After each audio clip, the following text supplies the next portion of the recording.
Welcome to Live at Icon Towers. Good to have you on the show this evening. We have a packed program, and honestly, I'm really looking forward to having some interesting discussions. I have loads of questions that some of you guys have sent in, you know, and honestly, before going into those questions, I just want to give you an idea of who we are. Icon has a multimedia production outfit, and I'm just going to show you one of our showreels just to give you an idea of what we're about as a production company. Check this out.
Welcome to Live at Icon Towers. Let me just cut this volume down a bit. And we are going to talk. I noticed that some of you have joined us. Snatcher, good to see you. Hey, the Slim Otumba Bosun is in the house. I see you. You guys are welcome. Great to have you on the show today. I have loads of questions I would like us to run through. But before I do that, during today's broadcast earlier on in the morning, because we run 2 times live, 10 a.m. and 7 p.m. like we're doing right now. Now, during the morning broadcast, I told us that we are going to be featuring your photos, and I encourage people to send in their photos, you know, using your mobile device. We want to see how we can challenge each other to maximize this moment and be creative about it. We're working on some kind of a mobile phone film festival.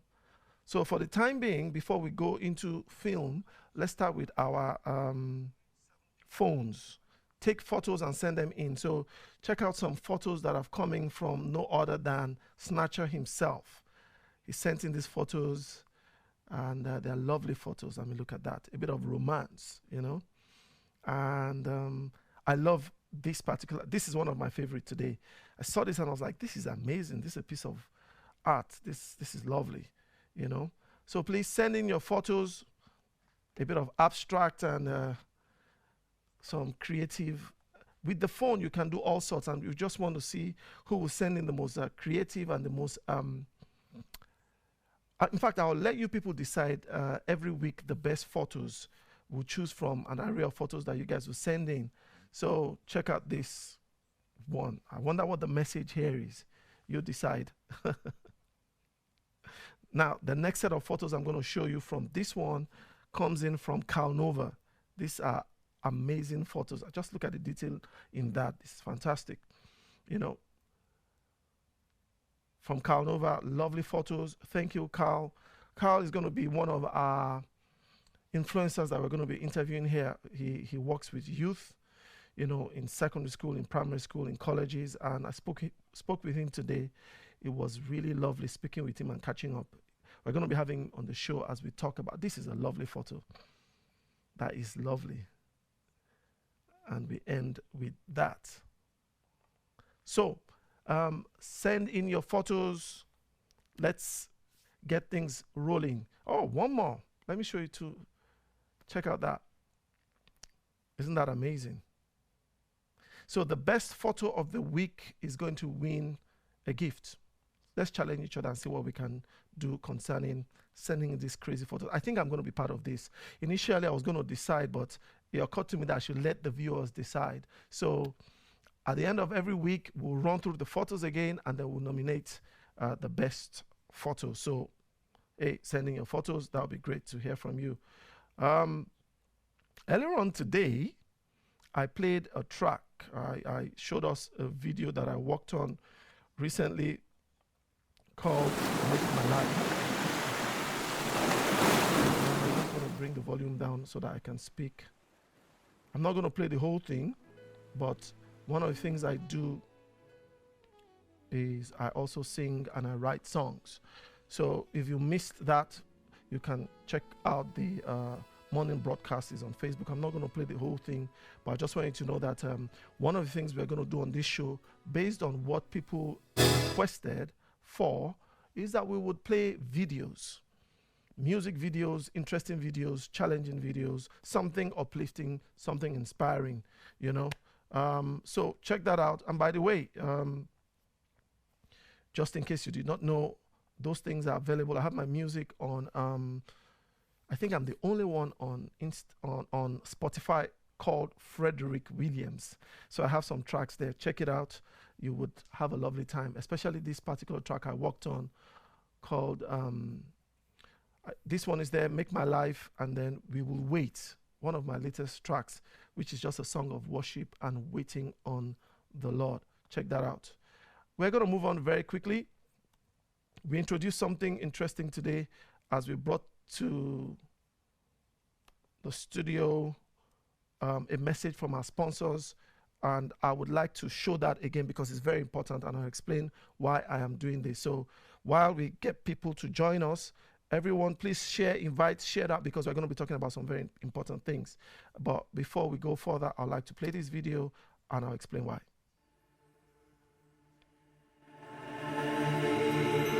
The Prasad's Automotive provides affordable, high-quality after-sales service to Bentley and crew-built Rolls-Royce cars, charging only 60% of main dealer labour rates, facilitating low cost of ownership. We're a team of highly skilled engineers with over 66 years of senior-level factory and main dealer expertise. David Prasad was employed at Jack Barclay for over 27 years, from technician, master technician, foreman, workshop controller and warranty administrator, before his final stint as technical manager for over a decade. At the Prasad's Automotive, we have the knowledge, experience and facilities that equip us to deliver excellence and quality to our clients at a personal level. We offer health checks, servicing, diagnostics, air conditioning servicing, four-wheel alignment, pre-purchase inspections, brake repairs, engine removal repairs, mechanical insurance repairs, fleet maintenance, independent dealers mechanical preparation work, leather interior, conolizing, dent repairs and body repairs for Rolls-Royce and Bentleys. What prompts our customers to buy our service? We have a unique ability to deliver excellent yet affordable 60% of most main dealer hourly rates, service and products with no hidden costs or surprise addition to client's bill. World-class technical expertise led by Ivor Twiss and David Prasad. Our extensive knowledge of Bentley and crew-built Rolls-Royce diagnostics leads us to quick identification of problems with efficient, effective solutions. Our personal touch to customers' cars. The valet service, What factors help our customers choose us? Confidence in our service, providing an efficient and effective resolution to their problem. Quality of workmanship, collection and delivery service, good presentation and excellence of service, ease of access and safety for their vehicles, no hassle experience, low prices, below 60% of most main dealer labour rates, free extras and perks, customer service and customer care, always prioritising their interest and concerns.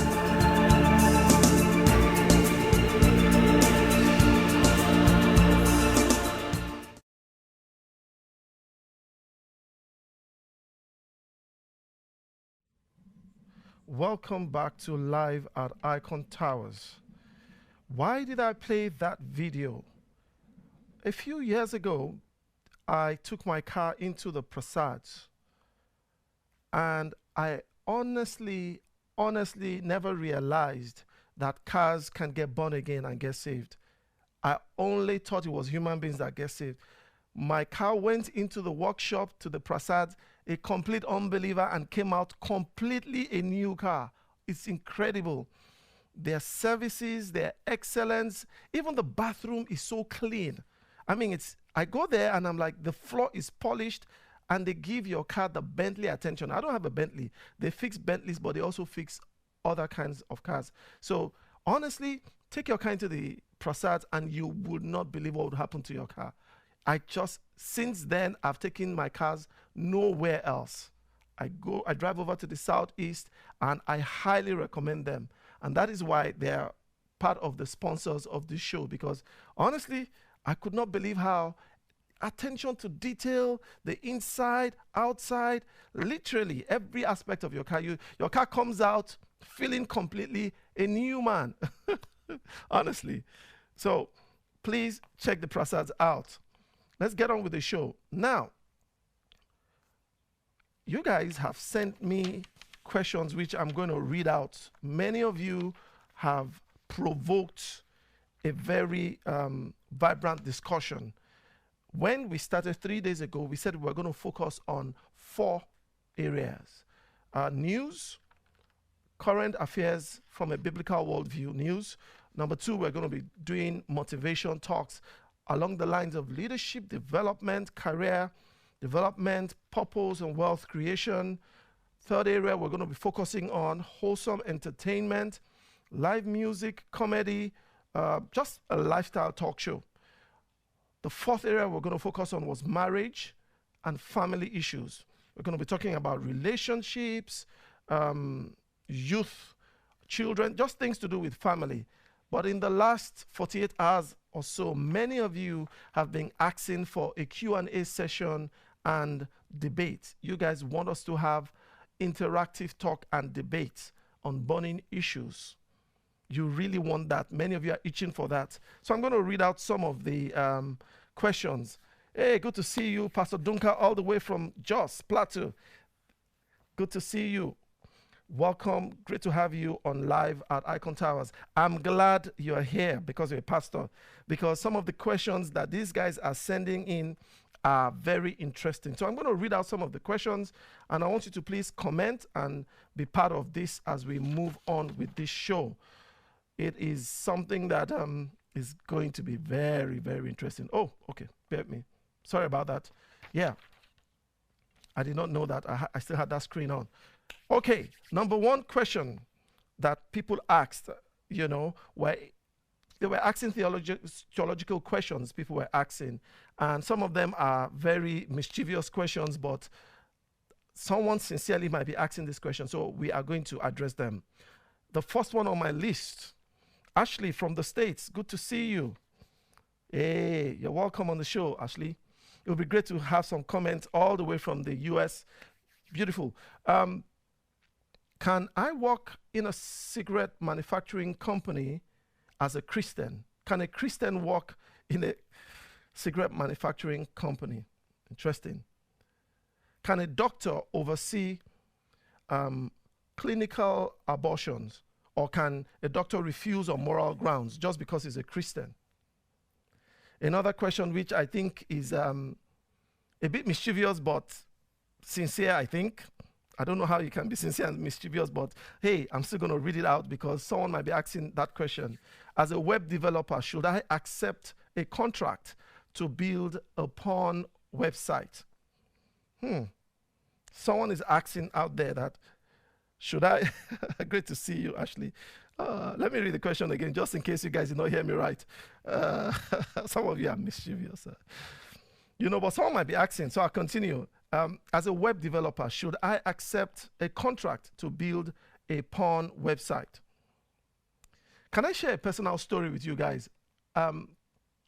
Years ago, I used to work in a family-run nightclub where it was just a crazy atmosphere. People danced and drank and smoked and drugs. Everything was happening in that area. People would stab themselves, smash bottles on there. It was just a wild.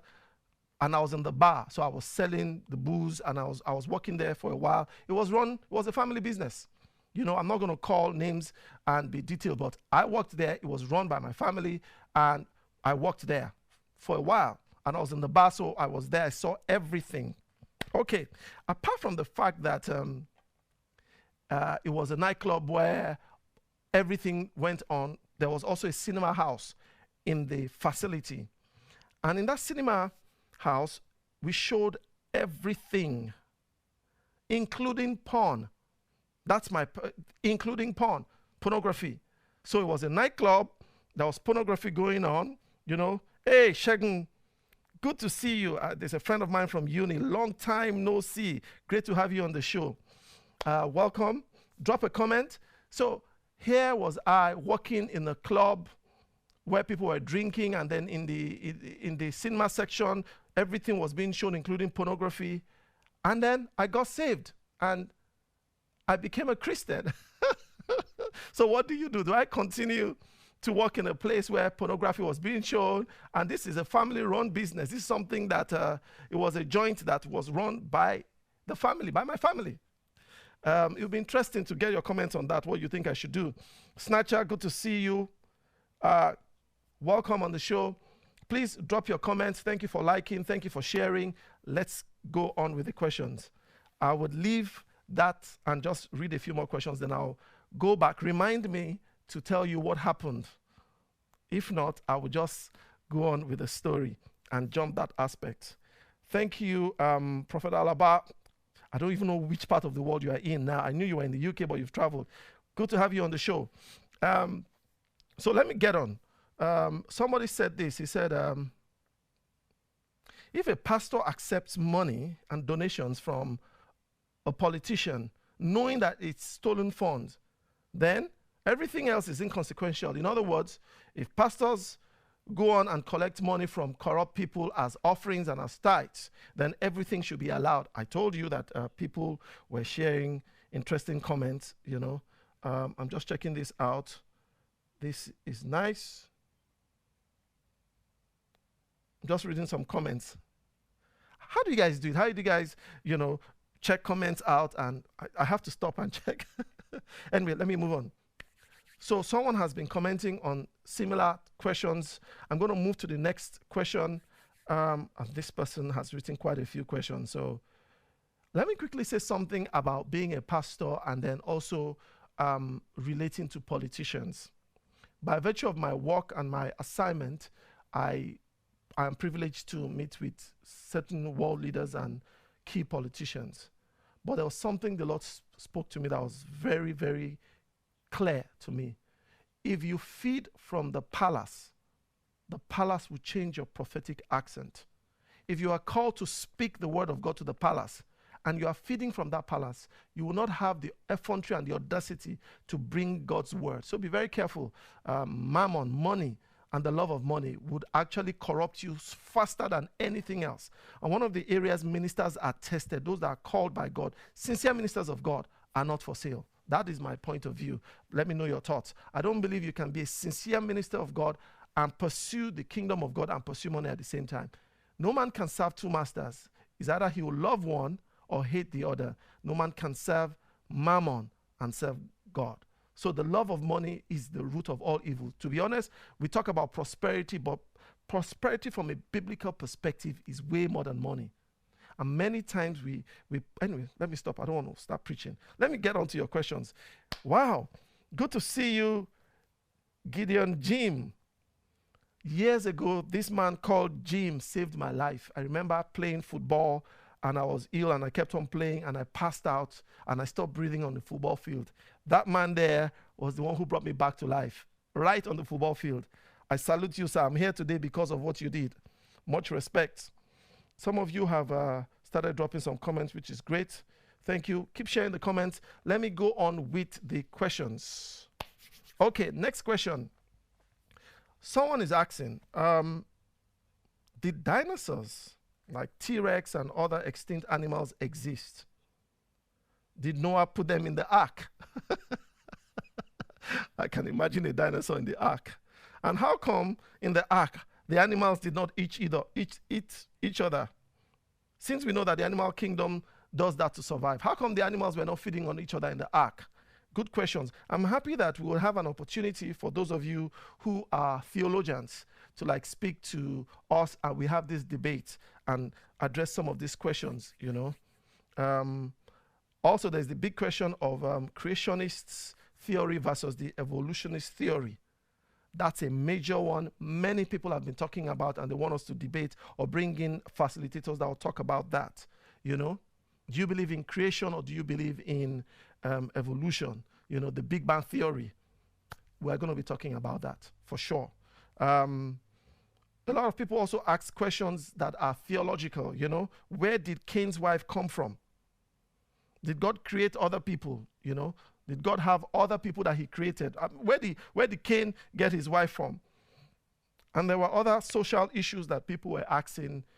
There were topics along social issues that people want us to discuss. For example, migrant and ethnic minority everyday experiences at work in the UK, especially in professional circles, with regards to their performance, how their performance are viewed. I've had people tell me that migrants have to put in extra just because they're migrants.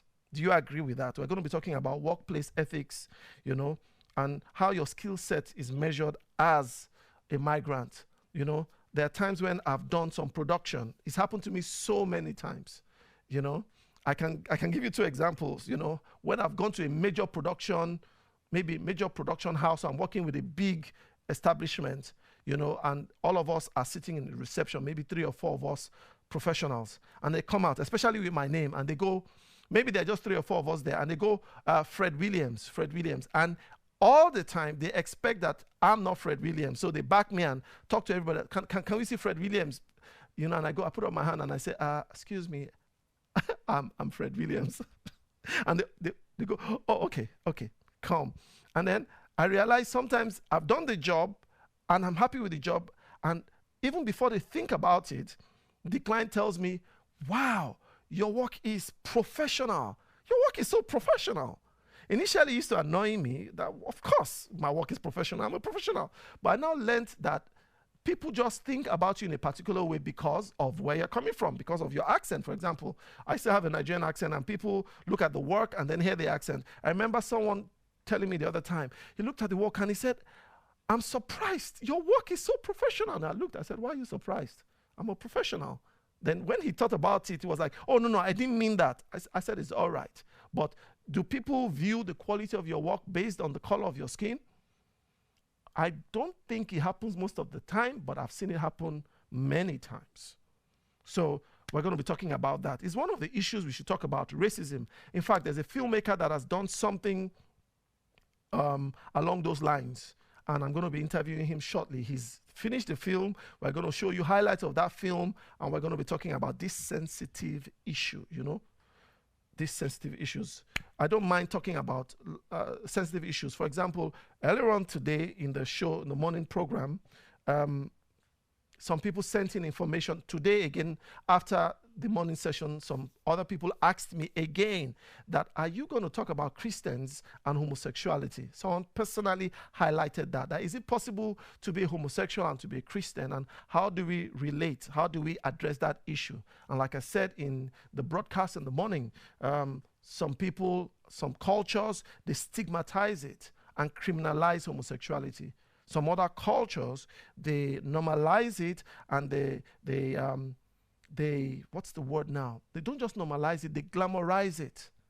Now, those are two extremes, but none of these cultures humanize it. Because if you are just glamorizing it and politicizing it and using it, to campaign, and, I remember working and interviewing within a period of 2 years. I did 35 interviews where I began to interview people along that line.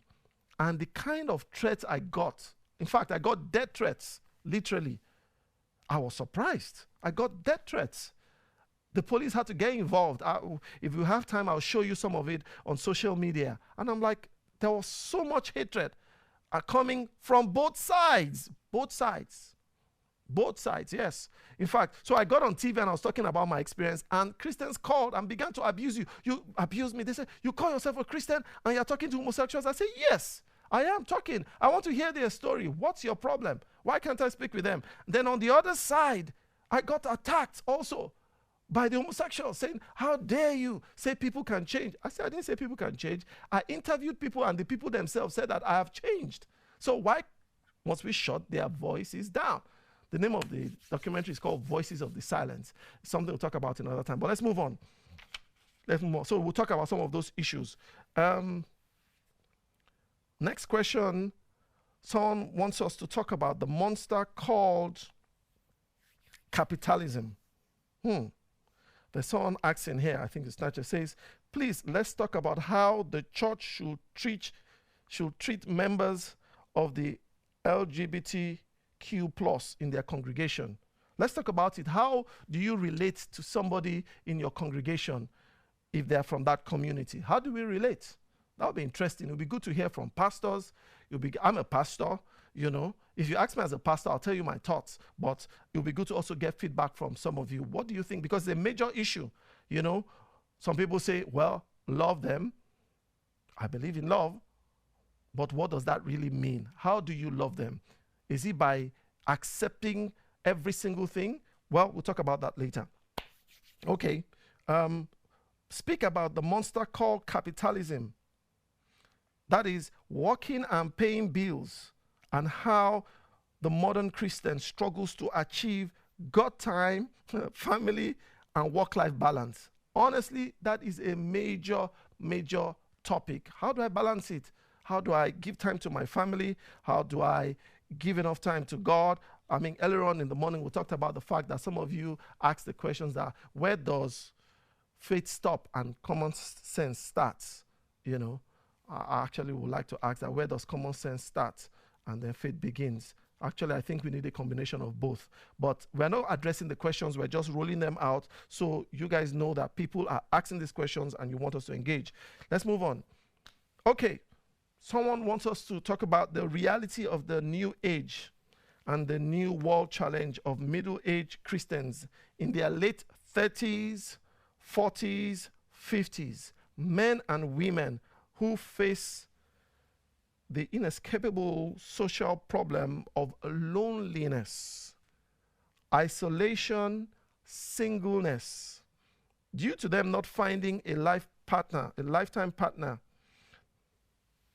That is, they're not married, or maybe they're just stuck in singlehood or single parenthood, and they're experiencing a lot of loneliness. How do you deal with loneliness? I mean, the questions, like now, we've gotten well over 100 feedback, and the questions keep coming up. Thank you for sending us your questions. Starting from, maybe we'll do 1 or 2 more days where we just talk, and then we'll open the phone lines. We'll let you talk with some of the people, and then we'll hook up with people. Now we're social isolating ourselves. So right now I'm the only one in the studio, this is my job, so I can actually do this, but we're going to hook up with people online. So if you have recommendations, for example, I told us some days ago, if you know anyone that is an authority in all of this 5G technology, I'd like to hear from you, especially if you know that pastor that released a video about the fact that coronavirus is a lie, that really it's about the impact of 5G on people, and that it's a big scam. It would be good to have an interview session with such a person and ask some of the piercing questions that I'm sure many of our viewers would like to ask. I've looked at the time and I need to round it up. Lord, 30 minutes. I've been talking for 30 minutes. Incredible. Oh boy, oh boy, oh boy. Okay, I've run out of time. Please remember to send in your comments, send in your thoughts, send in your suggestions. Some of you have been sending it via WhatsApp. For those of you that have my number, you can drop your comments here also. And we're going to talk about something also which I mentioned a bit of it 2 days back. I feel now is the time for us to be sharp spiritually, to be sensitive. I think we need to develop a higher level of discernment, heightened discernment, because the amount of deception out there. Good to see you, Tom. Good to see you on the show. The amount of deception out there is diabolical. There is a vengeance, there is a hatred from the enemy. He knows that the days are evil, the time is short. So he has come down with great wrath, and all he wants to do is to kill, steal, and destroy. The days are evil, so we have to redeem the time. We have to guard our hearts, because out of it are the issues of life. I feel like the Berean Christians, we do need to ask questions. We need to test every spirit, and we need to be forensic in our search for truth. Get into the word. Don't just follow people with gifts and capacity in terms of flamboyance and charisma. Character matters. Biblical soundness matters. I'm going to stop now because we've run out of time. At least let's keep it at 30 minutes. When I started 3 days ago, I was talking about 7 minutes. And now 30 minutes is not enough. So it looks like we're going to scale this up to 30 minutes. And then maybe we'll scale it to 1 hour. And then we'll have a live crowd after all of the shutdown has ended. But thank you for joining us. Thank you for sending your comments. Unfortunately, I'm not able to go through all of the comments now. Tomorrow morning, I'm going to continue. It's been good having you on live at Icon Towers. I trust that we are going to see more of you on this show, and we'll see you tomorrow at exactly 10 a.m. UK time. God bless you, and bye for now.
asked about different topics which we are compiling at the moment. So I'm thinking maybe what we'll do is we give one day, maybe a Thursday,